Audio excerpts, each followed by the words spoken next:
अस्सलाम वालेकुम स्टूडेंट्स, मैं हूं आपके साथ अली इमाम। और आज हम अपने बुक वन का जो चैप्टर वन है उसका 11वां लेक्चर पढ़ने जा रहे हैं। और हम इस लेक्चर में, जैसा कि आपको पता है कि हम न्यूमेरिकल्स हमने इस चैप्टर के स्टार्ट कर रखे हैं, तो आज हम इसमें एक यील्ड से रिलेटेड न्यूमेरिकल करेंगे। और क्वेश्चन नंबर 22 देखते हैं, जो एग्जाम्पल नंबर 14 है यील्ड से रिलेटेड, वो मैं आपको नहीं करवाऊँगा। आप क्वेश्चन नंबर 22 देखें, आपको सिर्फ तरीक़ेकार आना चाहिए। बाकी क्वेश्चन कोई भी आपको दे दिया जाए तो आप वो तरीका अगर आता होगा तो सॉल्व कर पाएंगे। तो क्वेश्चन नंबर 22 है, the silicon carbide is the important ceramic material. Silicon carbide एक सिरामिक मटेरियल है जो उस वक्त प्रोड्यूस होता है when SiO2 sand is allowed to react with carbon at high temperature. जब हम सैंड को कोल के साथ रिएक्ट करवाते हैं तो हमारे पास सिलिकॉन कार्बाइड बनता है और साथ में कार्बन मोनोऑक्साइड बनती है। When 100 kilogram of sand is reacted with excess of carbon, जब 100 किलोग्राम सैंड जो है वो एक्सेस ऑफ कार्बन के साथ रिएक्ट करती है, then 51.4 kilogram silicon carbide is produce. What is percentage yield? तो हमें गिवन क्या क्या है, देखें हमें गिवन है mass of SiO2 is equal to 100 kilogram. Kilogram को जब हम ग्राम में कन्वर्ट करते हैं तो 1000 से मल्टीप्लाई करेंगे। 1000 से मल्टीप्लाई होने का ये के बाद हमारे पास बन जाएगा 1 लाख ग्राम। तो हमारे पास 1 लाख ग्राम सैंड हमें दी गई है। जो mass of silicon carbide produce होता है, यानी मैस ऑफ सिलिकॉन कार्बाइड जो प्रोड्यूस हो रहा है 51.4 kg। अगर इसको भी ग्राम में चेंज करेंगे तो 51,400 ग्राम हमारे पास ये प्रोड्यूस होगा। हमने मालूम क्या करना है, हमने मालूम करना है percentage yield of silicon carbide.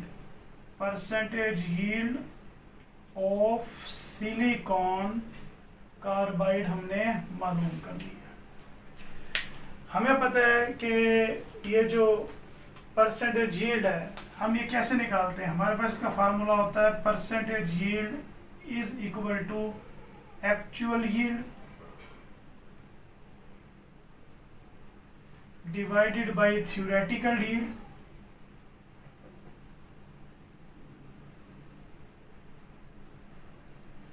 Multiply by 100।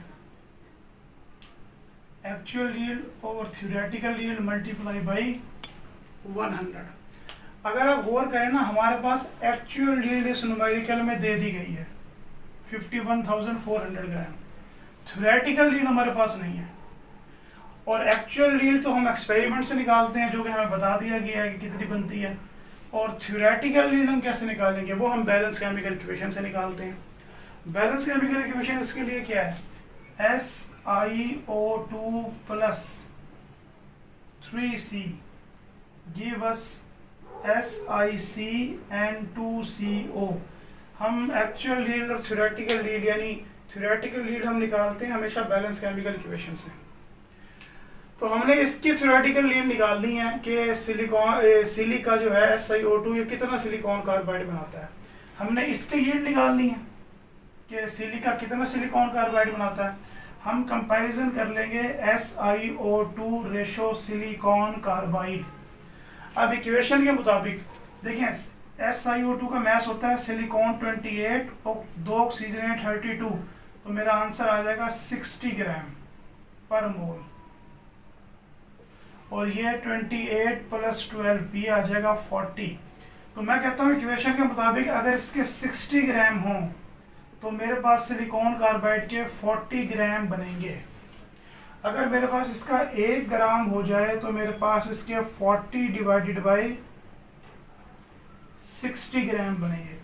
और अगर मेरे पास इतने हो जाएं 1 लाख ग्राम जो कि हमें दिए गए हैं, तो 40 डिवाइडेड बाय 60 मल्टीप्लाई बाय 100,000, तो हमारा आंसर आता है 66,666.67। 66,666.67 67। मैं इसको ठीक करके लिखता हूँ ज़रा कि 66,666.7 ग्राम, इतने ग्राम हमारे पास ये बनेगा।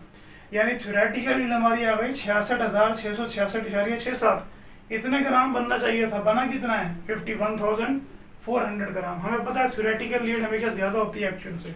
अब हमारे पास एक्चुअल यील्ड भी है, थ्योरेटिकल यील्ड भी है, 100 से मल्टीप्लाई करेंगे तो हमारे पास इसका आंसर आ जाएगा। चलें करते हैं।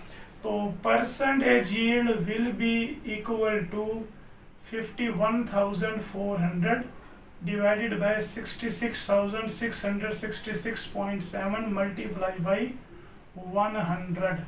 जब हम इसको सॉल्व करते हैं तो हमारा आंसर आ जाता है 77%। ये हमारी क्या होगी, परसेंटेज यील्ड होगी। तो क्या करना है, देखिए एक्चुअल यील्ड हमें दी गई थी, थ्योरेटिकल यील्ड हमने इक्वेशन की मदद से निकाल ली और हमारा आंसर आ गया 77%। तो ये हमारा क्वेश्चन नंबर 22 क्या हुआ, मुकम्मल हो गया। नेक्स्ट हम अपने क्वेश्चन नंबर 9 की तरफ चलते हैं। हमारे जो क्वेश्चन नंबर 9 है इसके 6 पार्ट हैं और हम 1 बाय 1 इसके सारे पार्ट्स देखते हैं। तो जो क्वेश्चन नंबर 9 का हमारा क्वेश्चन नंबर 9 का हमारा जो ए पार्ट है वो है 23 gram sodium and 238 gram of uranium है same number of atom in them. यानी हमें गिवन क्या है, हमें गिवन है मैस ऑफ सोडियम कितना गिवन है 23 gram. Similarly mass of uranium हमें गिवन है 238 ग्राम, यानी 238 gram uranium and 23 gram sodium में नंबर ऑफ एटम जो है वो सेम होते हैं, ये हमने मालूम करना है। यानी बेसिकली वो हमें बता रहा है कि इतने 23 ग्राम सोडियम और यूरेनियम 238 ग्राम में नंबर ऑफ एटम सेम होते हैं। हमने जस्टिफाई करना है स्टेटमेंट को। तो कैसे जस्टिफाई करेंगे, हमें पता है कि नंबर ऑफ पार्टिकल निकालने का फार्मूला होता है। अगर तो मैस गिवन है तो हम कहते हैं कि number of particle is equal to mass in gram over molar mass multiply by Avogadro's number. तो हम पुट करते हैं नंबर ऑफ पार्टिकल को, हम शो करते हैं कैपिटल N के साथ। तो मैं लिख रहा हूँ NNA, इसका मतलब है number of particle of sodium. Mess of sodium 23, molar mass of sodium भी 23 multiply by 6.02 into 10⁻23 Avogadro number से मल्टीप्लाई किया। तो आप देखें 23 से 23 कैंसिल, तो मेरे पास नंबर ऑफ पार्टिकल 6.02 इंटू 10⁻23 आ जाएंगे। नेक्स्ट क्या करेंगे, नेक्स्ट इसी तरह अब number of particles of uranium find out करते हैं। तो number of particle of uranium will be equal to 238 divided by 238 multiply by 6.02 into 10⁻23। 238 से 238 कैंसिल, हमारे पास फिर क्या आंसर आ गया 6.02 इंटू 10⁻23। अब आप देखें हमने मैथमेटिकली प्रूव कर दिया कि नंबर ऑफ पार्टिकल सेम है। तो हम लिख सकते हैं number of particle of sodium is equal to number of particle of uranium. ये हमने प्रूव कर लिया। तो इसका बी पार्ट देखें, हम अब इसके बी पार्ट की तरफ चलते हैं। इसका बी पार्ट हमारे पास है कि magnesium is twice heavier than carbon, कि जो एक एटम मैग्नीशियम का होता है ये कार्बन के एक एटम से दुगना भारी है, दुगना वजनी है। तो हमने जस्टिफाई करना है। तो पहले हमें एक एटम जो होता है मैग्नीशियम का और एक एटम जो होता है कार्बन का, उसका मैस पता होना चाहिए। हमें पता है कि अगर हमारे पास 6.02 इंटू 10⁻23 मैग्नीशियम एटम हो तो उनका मैस होता है 24 ग्राम।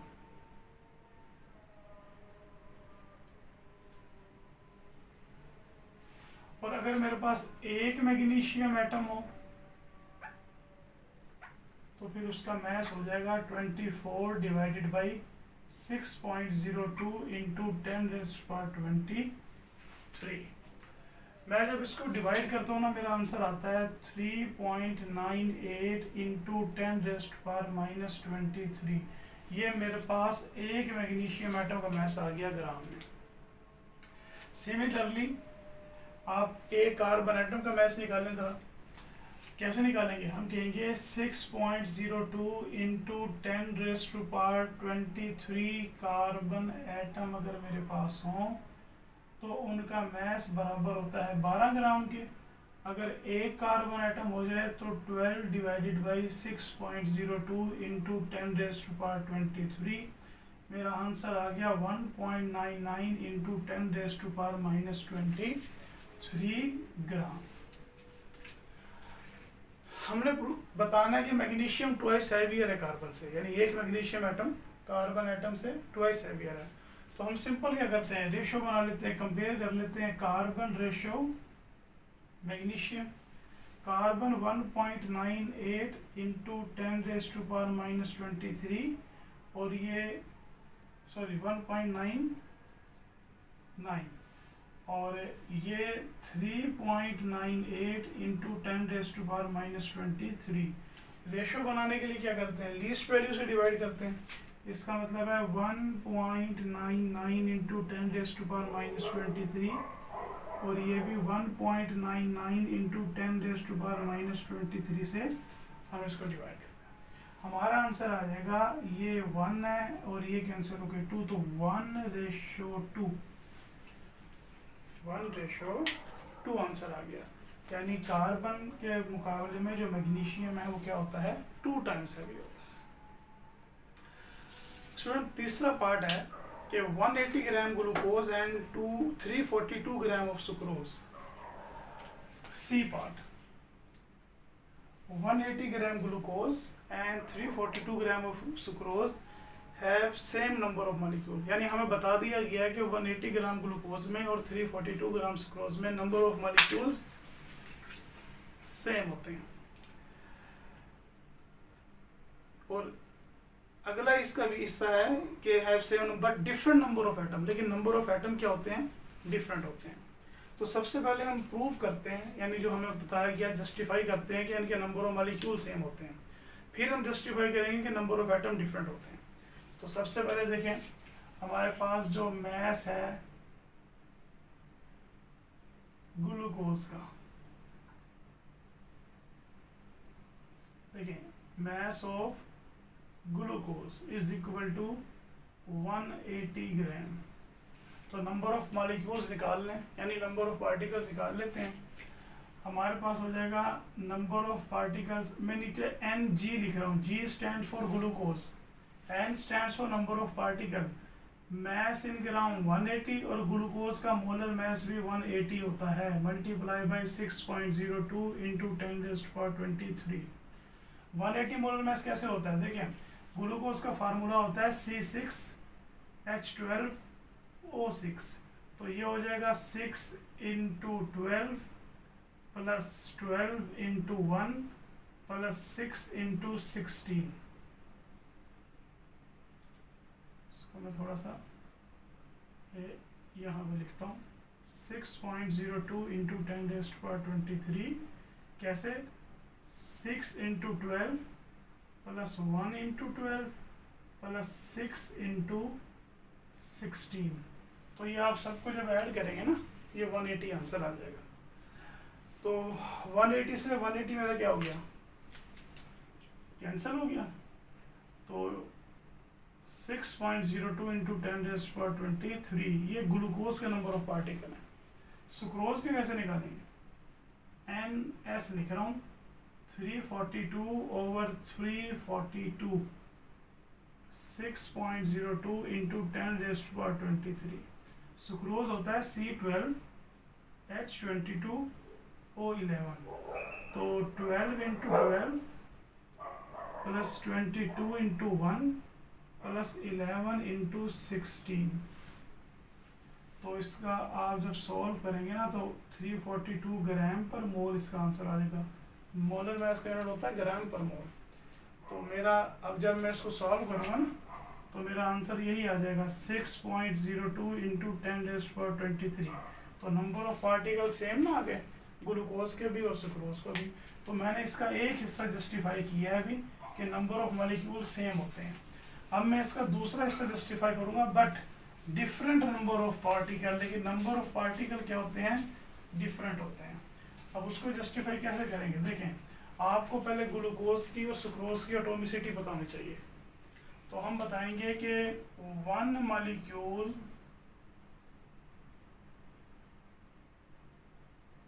ऑफ ग्लूकोज C6H12O6 कितने एटम है, 24 एटम। और अगर इतने हो जाएंगे मॉलिक्यूल तो आप 24 को क्या करेंगे, इससे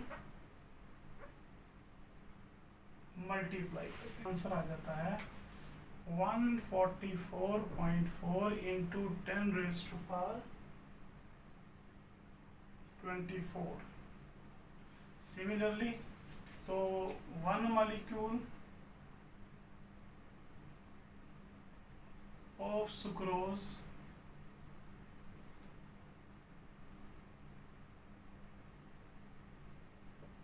(45 एटम्स। कैलकुलेट करें, कार्बन 12, हाइड्रोजन 22 और 11, 45। और अगर इतने हो जाएंगे तो फिर क्या करेंगे, आप 45 मल्टीप्लाई बाई 6.02 इंटू 10⁻23 करेंगे तो आपका आंसर आ जाएगा 2.7 इंटू 10⁻25।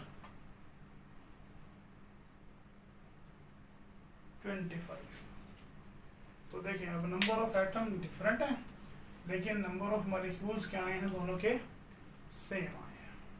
तो ये हमारा दोनों हिस्सा क्या होगी, तो हम यहाँ पे लिख देंगे कि number of molecule of glucose is equal to number of molecule of sucrose, but number of atom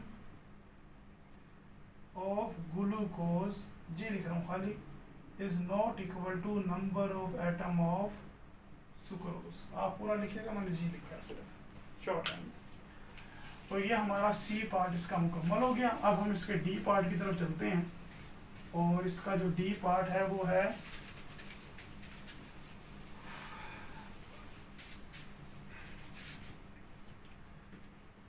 4.9 gram of glucose sulphuric acid,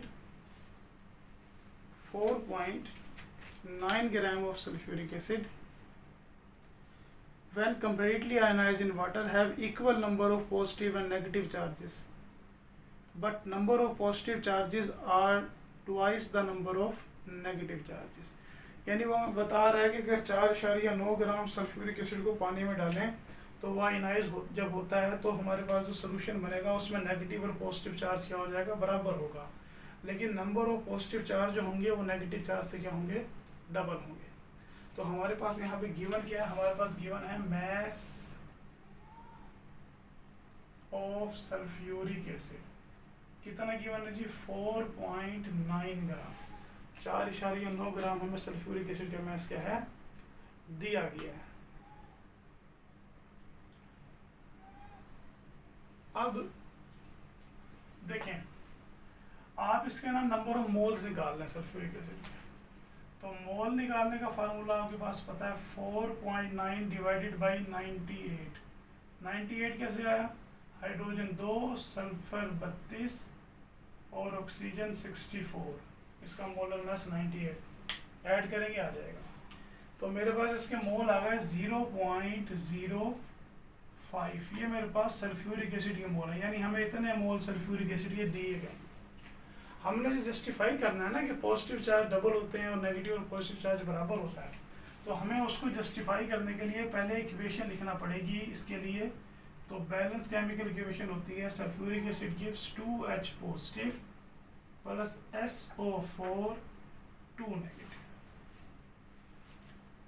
तो अब देखें, अब मोल निकालें आप, देखें हम कहेंगे अगर इसका 1 मोल हो तो इसके 2 मोल बनते हैं, इसका 1 मोल बनता है। अगर सल्फ्यूरिक एसिड के हमारे पास 0.05 मोल होंगे तो इसके हमारे पास 0.01 मोल बनेंगे और इसके हमारे पास 0.05 मोल बनेंगे। यानी अगर इसका 1 मोल हो तो इसके 2 मोल, इसका 1 मोल, और अगर इसके 0.05 मोल हो तो इसके डबल 0.05 का डबल 0.1। और यानी आप इसको ना मैं समझाने के लिए यूँ लिख देता हूँ कि चलें, ये तो H पॉजिटिव के 2 मल्टीप्लाई बाय 0.05, तो ये हमारा आंसर 0.1 मोल आ जाएगा। हमारे पास मोल आ गए H पॉजिटिव और सल्फ्यूरिक एसिड के, तो मालूम कर लें।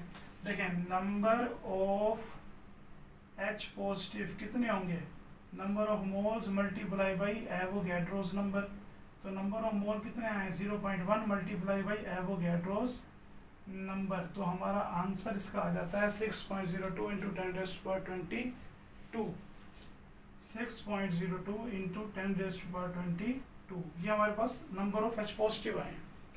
अब सिमिलरली नंबर ऑफ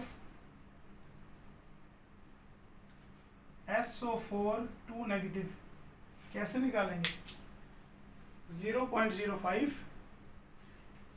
यानी यही formula number of moles multiply by Avogadro number हम लगाएंगे, तो 0.05 मल्टीप्लाई बाई 6.02 इंटू 10⁻23, हमारा आंसर आ गया 3.01 इंटू 10⁻22। ये हमारे पास H पॉजिटिव और SO4 की तादाद आ गई। हमने बताना है कि H पॉजिटिव डबल है तादाद में, कैसे बताएंगे, देखें H positive ratio SO4 2 negative, H positive 6.02 into 10⁻22 है, ये 3.01 इंटू 10⁻22 है। रेशो बनाने के लिए लीस्ट वैल्यू से डिवाइड करते हैं, तो इससे डिवाइड कर दें, 3 इंटू 1 इंटू 10⁻22, ये 3.01 इंटू 10⁻22, ये 1 ये 2, यानी 2:1, यानी H पॉजिटिव की तादाद SO4 की तादाद के मुकाबले में क्या है, डबल है। लेकिन हमने एक और चीज़ प्रूव करनी है, जो हमें कहा है कि H पॉजिटिव की तादाद तो डबल है लेकिन नेगेटिव और पॉजिटिव चार्ज बराबर है। कैसे बताएंगे आप, देखें हम कहेंगे कि पॉजिटिव चार्ज हो जाएगा टोटल पॉजिटिव चार्ज, कैसे निकालेंगे आप, हम कहेंगे कि 1 H पॉजिटिव हैव चार्ज, एक H पॉजिटिव के ऊपर चार्ज बराबर होता है +1 के, ठीक है। और अगर मेरे पास इतने H पॉजिटिव हो जाएं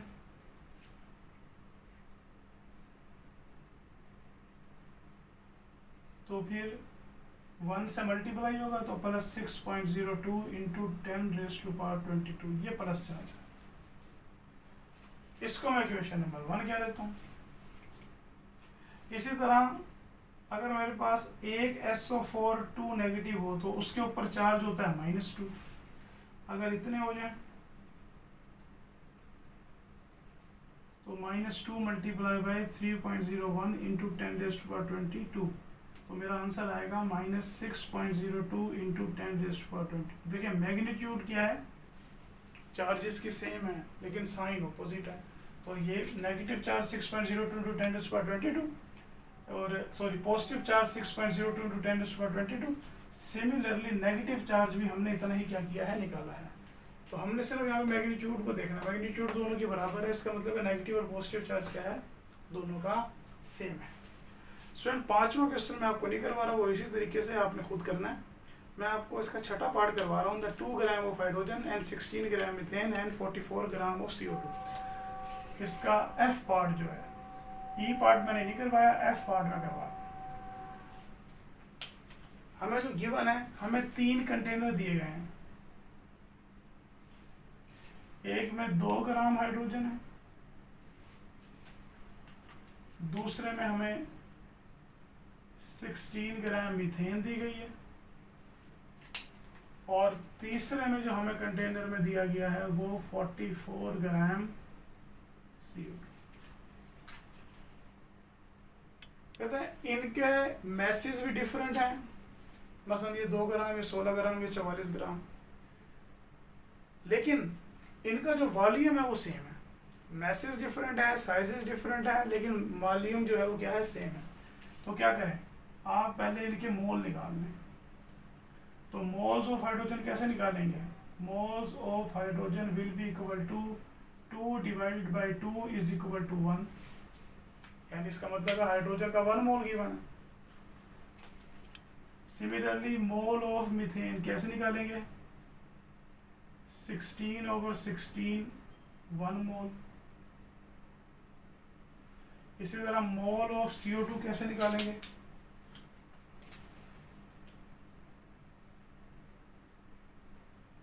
44/44 इज इक्वल टू 1 मोल।